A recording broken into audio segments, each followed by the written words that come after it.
প্রিয় দর্শক, আপনাদের সবাইকে স্বাগত জানাচ্ছি এনটিভির প্রতিদিনের আয়োজন স্বাস্থ্য প্রতিদিন অনুষ্ঠানে। আপনাদের সঙ্গে আছি আমি ডাক্তার সানজিদা হোসাইন। দর্শক, যে বিষয়টি নিয়ে আজ আমরা আলোচনা করব সেটি হচ্ছে প্রি এক্লাম্পসিয়া। এই বিষয়টি নিয়ে আলোচনার জন্য আমাদের স্টুডিওতে আজ উপস্থিত আছেন একজন বিশেষজ্ঞ চিকিৎসক। চলুন পরিচিত হওয়া যাক আজকের অতিথির সাথে। সহকারী অধ্যাপক ডাক্তার শারমিন আব্বাসী 1984 সালে অক্টোবর মাসে ঢাকা জেলায় জন্মগ্রহণ করেন। তিনি 2008 সালে ইব্রাহিম মেডিকেল কলেজ থেকে MBBS ডিগ্রি লাভ করেন। এরপর তিনি চিকিৎসা বিজ্ঞানে উচ্চতর FCPS ও MCPS ডিগ্রি লাভ করেন। তিনি বাংলাদেশের অবহেলিত নারীদের চিকিৎসা ক্ষেত্রে অবদান এবং গবেষণা কাজের জন্য ইয়াং গাইনোকোলজিস্ট অ্যাওয়ার্ড পেয়েছেন। বর্তমানে তিনি আনোয়ার খান মডার্ন মেডিকেল কলেজ ও হাসপাতালে প্রসূতি ও স্ত্রী রোগ বিভাগের সহকারী অধ্যাপক হিসেবে কর্মরত আছেন। স্বাগত জানাচ্ছি। আপনাকে ধন্যবাদ। প্রি এক্লাম্পসিয়া অত্যন্ত জটিল একটি সমস্যা। একটু শুরুতেই জানতে চাইবো যে কি এটি আসলে? আসলে প্রি এক্লাম্পসিয়া এমন একটি সমস্যা বা জটিলতা যেটি আপনি বলেই ফেলেছেন। এটি হচ্ছে গর্ভাবস্থায় যদি কারো উচ্চ রক্তচাপ থাকে, সেই উচ্চ রক্তচাপটি অনিয়ন্ত্রিত ছিল এবং তারই একটি জটিলতা হিসেবে প্রি এক্লাম্পসিয়ার সূচনা। এবং এটিকে আমরা বলতে পারি যে আপনার উচ্চ রক্তচাপ এবং তার সাথে যদি আপনার ইউরিন বা প্রস্রাবের সাথে প্রোটিন জাতীয় যে শব্দটি আছে, এই প্রোটিনের একটি পরিমাণও আছে, সেটি যদি যাওয়া শুরু করে তাহলে সেটিকে আমরা প্রি এক্লাম্পসিয়া বলছি।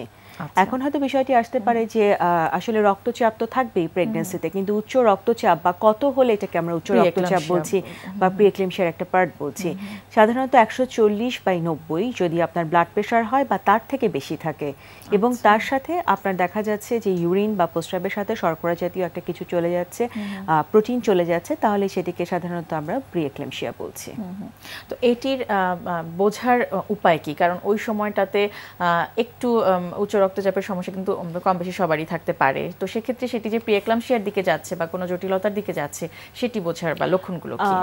বোঝার যে বিষয়টি আছে সেটি হচ্ছে যে যদি কোনো পেশেন্ট আমাদের কাছে রেগুলার চেক আপে থাকে, তাহলে কিন্তু রেগুলার অ্যান্টিনেটাল ভিজিটেই আমরা ডাক্তাররা সেটা ডায়াগনোজ করে ফেলছি। আরেকটা হতে পারে যে রোগী রেগুলার আসছে না, অথবা হয়তো অনেকদিন গ্যাপে গ্যাপে আসছে, সেক্ষেত্রে কিছু সিমটম থাকে যেগুলো দেখে হয়তো রোগী বুঝতে পারে। যেমন প্রি এক্লাম্পসিয়ার প্রথম লক্ষণ হচ্ছে ব্লাড প্রেশার বাড়া। যদি কেউ ব্লাড প্রেশার বাসায় পরিমাপ করে থাকে তাহলে সে দেখবে 140/90 বা তার থেকে উপরে আছে ব্লাড প্রেশার, তখন তাকে কিছুটা হলেও চিন্তা করতে হবে। যে সিমটমগুলি হয়তো প্রেগন্যান্সির আগের সময় তার ছিল না, এখন সেই সিমটমগুলো আসছে। বিশেষ করে তার হঠাৎ করে মাথা ব্যথা করা, ঘাড় ব্যথা করা, হঠাৎ সে চোখে ভালো দেখতো, মনে হচ্ছে এখন চোখে আমি একটু ঝাপসা দেখছি, অথবা কোনো কারণে মনে হচ্ছে তার পুরো শরীর ফুলে গেছে, অথবা শুধু পায়ের নিচের অংশ ফুলে গিয়েছে, অথবা কোনো কারণে তার মনে হচ্ছে যে আগে বাচ্চা যেভাবে নড়তো এখন বাচ্চা নড়াচড়াটা আমি কম পাচ্ছি, অথবা পেট আগে যে পরিমাণ বড় ছিল তার থেকে মনে হচ্ছে পেটটা আসলে একটু ছোট হয়ে গিয়েছে। আর অথবা অনেক সময় অনেক রোগীরা আসতে পারে যে হঠাৎ করে তার উপরের পেটে অনেক ব্যথা হচ্ছে। এবং লাস্ট অফ অল প্রি এক্লাম্পসিয়ার যে সবচেয়ে জটিল যে কমপ্লিকেশনটা সেটি হচ্ছে এক্লাম্পসিয়া, অর্থাৎ খিঁচুনি নিয়েও কিন্তু রোগী আপনার কাছে চলে আসতে পারে। খিঁচুনিটা শুরু হয়ে গেলে কি সেটাকে এক্লাম্পসিয়া বলা যায়? প্রি এক্লাম্পসিয়া থেকে যখন প্রি এক্লাম্পসিয়ার কমপ্লিকেশন হিসেবেই খিঁচুনি শুরু হয়ে যাচ্ছে, সেটিকে অবশ্যই আমরা এক্লাম্পসিয়া বলছি। আচ্ছা, তো এই যে গর্ভাবস্থায় একটি জটিল সমস্যা, এই সমস্যাটা যদি হয় বা আপনি শুরুর দিকে যে লক্ষণগুলোর কথা বললেন, তখন কি করা উচিত আসলে? আসলে আমরা যেটা বলি, আমাদের যেটা হচ্ছে যে আমাদের এখন যে অবস্থাটা হেলথ সিস্টেমের, তাতে কিন্তু আপনার দরজার দ্বারপ্রান্তে কিন্তু দাঁড়িয়ে আছে বিভিন্ন স্বাস্থ্যসেবা ক্লিনিক। আপনাকে শুধু খুঁজে নিতে হবে এবং আপনাকে যেতে হবে। আপনি যখনই ধরনের কোনো সিমটম দেখবেন, আপনার ঘরে বসে থাকা যাবে না। এটি আপনাকে জানতে হবে, আপনার হাজব্যান্ডকে জানতে হবে, আপনার সাথে যারা থাকে ফ্যামিলি মেম্বার সবাইকে জানতে হবে, এবং সেই মুহূর্তে ইমিডিয়েট হসপিটালাইজেশন, রোগীকে অবশ্যই হসপিটালে নিয়ে আসতে হবে। এরকম কোনো রোগীর বাসায় বসে চিকিৎসার কোনো ধরনের সুযোগ নেই। এবং এটি একটি হাই রিস্ক প্রেগন্যান্সি, এই রোগীকে কখনোই আমরা বাসায় ফেলে রাখতে পারবো না। এবং যখন উনি হসপিটালে আসবেন তখন ওনার যে পরিবর্তনগুলো আছে এবং তার যে কমপ্লিকেশনগুলো আছে সেগুলো ধরে ধরে আমরা চিকিৎসাগুলো শুরু করব, ম্যানেজ করতে হবে। আচ্ছা, আমি যদি একটু পেছনে যাই, কারণগুলো সাধারণত কি কারণে এই সমস্যাটা? কারণগুলোর মধ্যে যেটি আছে সেটি হচ্ছে যে প্রথম প্রেগন্যান্সি যাদের, তাদের মধ্যে এটা হওয়ার চান্স খুব বেশি, এটি মাথায় রাখতে হবে। এক্সট্রিম এইজ, অর্থাৎ 20 বছরের নিচে যাদের বিয়ে হচ্ছে, অথবা এল্ডারলি 40-35 বছরের উপরে যাদের বিয়ে হচ্ছে তাদের ক্ষেত্রে এটা হওয়ার চান্স খুব বেশি। আপনার 2টা কি 3টা বাচ্চা ভেতরে আছে অর্থাৎ মাল্টিপল প্রেগন্যান্সি, তাদের ক্ষেত্রে এটা হওয়ার চান্স খুব বেশি। কারো মা বোনের ছিল, তার ক্ষেত্রে এটা হওয়ার চান্স খুব বেশি। কারো আগের প্রেগন্যান্সিতে হাই প্রেশার ছিল, তার ক্ষেত্রে এটার চান্স বেশি। যার প্রেগন্যান্সি ছাড়াও অন্য সময় অনেক বেশি হাই প্রেশারের সমস্যা থাকে, তার ক্ষেত্রে এটা হওয়ার চান্স বেশি। অর্থাৎ এই রিস্ক ফ্যাক্টরগুলো যদি থাকে কারো মধ্যে, এবং ওবেসিটি, এবং যদি কারো অনেক বেশি ওজন হয়, বডি ওয়েট নর্মালি যে পরিমাণ থাকার কথা, অথবা তার বডি ওয়েট ভালো ছিল কিন্তু প্রেগন্যান্সিতে যেভাবে বাড়ার কথা, আমরা যদি ধরে নিই যে একটা মাসের মধ্যে একজন মার 4 কেজি ওজন বাড়বে, না বেড়ে তার দেখা গেছে 8 কেজি, 10 কেজি, 12 কেজি করে বাড়তেছে, অর্থাৎ ইট ইজ আনইউজুয়াল। সেই ক্ষেত্রে কিন্তু এই মার প্রিএক্লেমশিয়া ডেভেলপ করার চান্সেস ভেরি হাই। তার কিন্তু শরীরে পানি আসার অভাবে কথা না, কিন্তু হাত পা প্রচন্ড ফুলে গেছে, সেক্ষেত্রেও কিন্তু তার প্রিএক্লেমশিয়া হওয়ার চান্সটা আছে। তো এই রিস্ক ফ্যাক্টরগুলো যদি কোনো পেশেন্ট মনে করে যে তার মধ্যে তৈরি হচ্ছে বা তার মধ্যে আছে, তাহলে কিন্তু প্রথম থেকেই তাকে একজন বিশেষজ্ঞ চিকিৎসকের পরামর্শে থাকতে হবে। আপনি যেটি বলছিলেন যে একটি বিশেষজ্ঞ চিকিৎসকের পরামর্শ, বিশেষজ্ঞ চিকিৎসকের সান্নিধ্যে থাকতে হবে বা তার আন্ডারে নিতে হবে, যেটিকে আমরা অ্যান্টিনেটাল চেক আপ বলে থাকি। তো এই সময়টা আসলে কখন হওয়া উচিত? অ্যাটলিস্ট কতবার একজনের কাছে যাওয়া উচিত? নরমালি তো আমাদের দেশে আমরা রিকমেন্ড করি, যেটা আমাদের মতো উন্নয়নশীল দেশগুলো, যে 4 বার আসবে আমার কাছে। কিন্তু হাই রিস্ক প্রেগন্যান্সি বা প্রিএক্লেমশিয়া যার আছে তার জন্য কিন্তু এটা নয়। আপনি যে ডাক্তারকে দেখাবেন সে আপনার প্রয়োজন অনুসারে কিন্তু আপনাকে আসতে বলতেছে। যেমন আপনার সেই ক্ষেত্রে হতে পারে যে আপনার 1 মাসে 2 বার 3 বারও আসতে হতে পারে, 4 বারও আসতে হতে পারে, 2 দিন 3 দিন পরও আসতে পারে। এটি ডিপেন্ড করছে যে আপনার শারীরিক কি সমস্যা হচ্ছে এবং আপনার ইনভেস্টিগেশন রিপোর্টগুলোর কি অবস্থা, এবং সেটাকে দাঁড় করিয়ে কিন্তু আপনার ডক্টর আপনাকে ফর্মুলেট করে দেবে যে আপনার নেক্সট ফলো আপটা কবে হবে। এবং এই যে আপনি লক্ষণগুলো বললেন প্রিএক্লাম্পসিয়ার, সেগুলো সাধারণত গর্ভাবস্থায় কোন সময়টাতে বেশি দেখা যায়? সাধারণত 20 সপ্তাহের পরে যদি এগুলো ডেভেলপ করে সেটাকে কিন্তু আমরা প্রিএক্লাম্পসিয়া বলছি।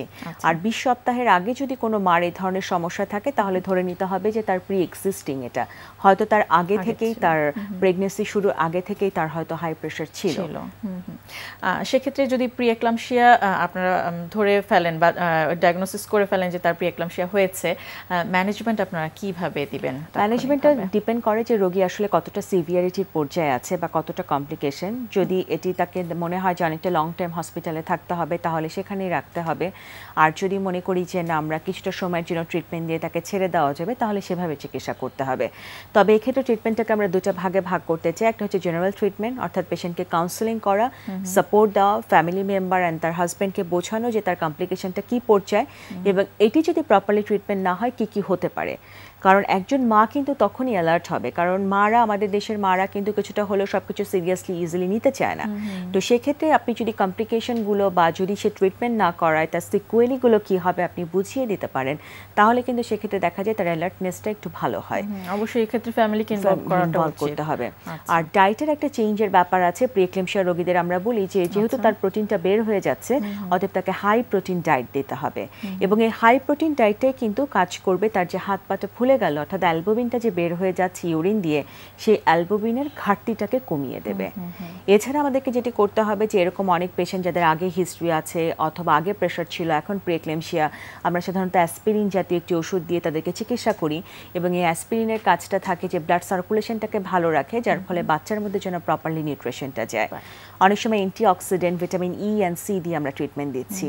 And main guideline of the treatment হচ্ছে তার প্রেশারটাকে কন্ট্রোল করতে হবে। তাহলে কি করতে হবে? প্রেশার কন্ট্রোলের যে ওষুধগুলো আছে সেগুলো, আগের দিনে হয়তো অনেক ধরনের ওষুধ ব্যবহার করা হতো, কিন্তু এখন আমরা ফার্স্ট লাইন ড্রাগ যেটি ইউজ করি সেটি হচ্ছে ল্যাবেটালল। এটা হচ্ছে alpha and the beta blocker both, এবং এর কাজটাই হচ্ছে যে সুন্দর করে ব্লাড প্রেশারটাকে কন্ট্রোল করা, এবং রোগীর ব্লাড প্রেশারের উপর ডিপেন্ড করে যেটি উনি একবার খাবে, 2 বার না 3 বার খাবে সেই জিনিসটা। আর এই রোগীগুলো যখন আমাদের হাসপাতালে ভর্তি থাকে অথবা তারা বাসায়ও থাকে, আমাদেরকে একটি প্রোগ্রেস চার্ট মেনটেন করতে হয়। এই চার্টটার মধ্যেই তুলে আমরা রেখে দেই যে রোগীর আসলে ব্লাড প্রেশারটা 4 ঘন্টা পর পর অথবা 6 ঘন্টা পর পর কেমন থাকছে, এবং ওষুধের সাথে তার ব্লাড প্রেশারের রেসপন্সটা কেমন হচ্ছে, এবং তার সাথে করে যে ইম্পর্টেন্ট ইনভেস্টিগেশন, এই রোগীগুলোর জন্য ব্লাডের কিছু ইনভেস্টিগেশন, কিছু আলট্রাসোনোগ্রাফি করা, অনেকের ক্ষেত্রে ইসিজি, ইকো হয়তো আমাদের করা লাগতে পারে, তাদের প্যাটার্নটা কেমন তার ব্লাড প্রেশারের সাথে, এবং এইভাবে করে কিন্তু সমন্বিতভাবেই আমরা ফর্মুলেট করব তার ট্রিটমেন্টটা, এবং স্পেসিফিক একটা কিছু দিয়ে কিন্তু তার ট্রিটমেন্টটা দেওয়া যাবে না। এই ট্রিটমেন্টটা কি পুরো গর্ভাবস্থা জুড়েই থাকবে? এটা প্রথমে তো আমরা শুরু করবো এভাবে করে, তারপর এটার একটা মডিফিকেশন হবে তার রেসপন্সটা দেখে। অনেকে খুব ওয়েল রেসপন্স করে ড্রাগসে, সেক্ষেত্রে হয়তো একটা ওষুধ দিয়ে আমরা চিকিৎসা করছি।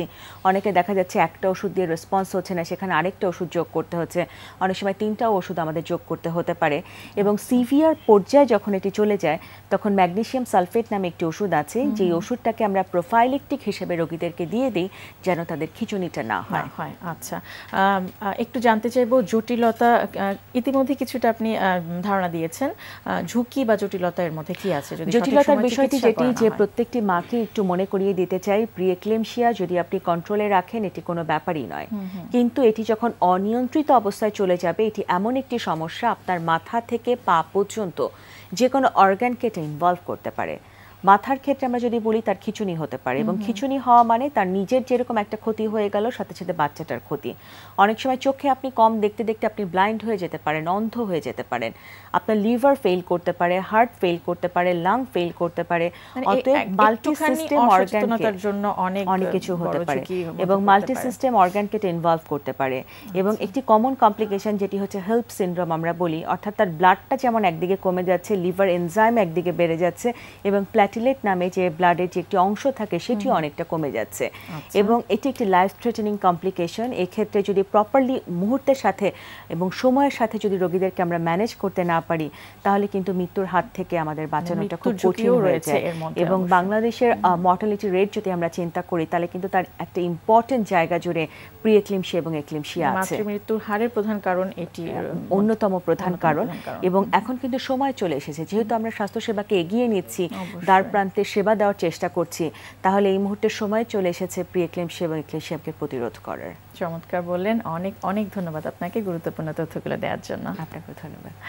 প্রিয় দর্শক, আমরা শুনছিলাম গর্ভাবস্থার একটি জটিলতা প্রি-এক্লামশিয়া, এই বিষয়টি নিয়ে বেশ কিছু গুরুত্বপূর্ণ তথ্য পরামর্শ জানলাম অনেকগুলো আমাদের আজকের অতিথির কাছ থেকে। আশা করছি উপকারে আসবে আপনাদের। দর্শক, স্বাস্থ্য প্রতিদিন সম্পর্কে যদি আপনার কিছু জানার থাকে কিংবা কোনো পরামর্শ যদি আমাদের দেবার থাকে জানাতে পারেন এই ঠিকানায়। প্রযোজক স্বাস্থ্য প্রতিদিন, এনটিভি, বিএসসিসি ভবন, 7 তলা, 102 কাজী নজরুল ইসলাম এভিনিউ, কারওয়ান বাজার, ঢাকা 1215। ফ্যাক্স 914338 থেকে 7 পর্যন্ত, অথবা ইমেইল করুন স্বাস্থ্যপ্রতিদিন@ntvbt.com এই ঠিকানায়। দর্শক, স্বাস্থ্য প্রতিদিনের আগামী পর্বে আপনাদের জন্য যা থাকছে, স্কেলিং করার পর যে পাথরটা ডিপোজিট থাকে ওই পাথরটা চলে যায়, তখন মানে দাঁতের এই বা মাড়ির যে একটা গ্যাপ থাকে, যদিও গ্যাপটা যদি কেউ যদি অনেক অ্যাডভান্স মানে যদি খুব বেশি ডিপোজিট থাকে তাদের কাছে মনে হয় যে অনেক ফাঁকা হয়ে যাচ্ছে, তাদের মনে হওয়াটাই স্বাভাবিক, কারণ ততদিনে তো অনেক বেশি অনেক মানে স্টোন বা ক্যালকুলাসটা জমে যায়, তার জন্য হয় কি দাঁতগুলো ফাঁকা ফাঁকা হয়। কিন্তু ওইটা যদি ওইভাবেই রেখে দেয়, সে যদি কখনোই স্কেলিং না করে, আস্তে আস্তে ওই মাড়িটা ওই হাড় থেকে বা দাঁত থেকে আলাদা হয়ে যায়, পুরোপুরি সংযোগটা বিচ্ছিন্ন হয়ে যায়, এবং আস্তে আস্তে মাড়ি ক্ষয় থেকে হাড় ক্ষয়ের পর দাঁতগুলা মোবিলিটি বা নড়ে যায়, তখন মানে তার দাঁতগুলো ফেলে দিতে হয়। কিন্তু সে যদি আগে একটু সাবধান হয় এবং যদি নিয়মিত স্কেলিং করে তাহলে দাঁতগুলো হাড়ের সাথে মজবুতভাবে আটকে থাকে। আর এই যে স্কেলিং পরবর্তী যে আলগা ভাবটা সেটি খুব অল্প সময়ের মধ্যে 1-2 সপ্তাহের মধ্যে ওই গাম দিয়ে ম্যাক্সিমাম অংশটাই ফিল আপ হয়ে যাচ্ছে। বিশ্বের যে কোনো প্রান্ত থেকে যে কোনো সময় এনটিভিতে সম্প্রচারিত আপনাদের পছন্দের অনুষ্ঠান স্বাস্থ্য প্রতিদিন দেখতে চাইলে ভিজিট করুন আমাদের পূর্ণাঙ্গ ওয়েব পোর্টাল www.ntvbd.com। আজ এ পর্যন্তই। সবাই ভালো থাকুন, সুস্থ থাকুন। আগামীকাল আবারও দেখা হবে ঠিক একই সময় এনটিভি পর্দায়।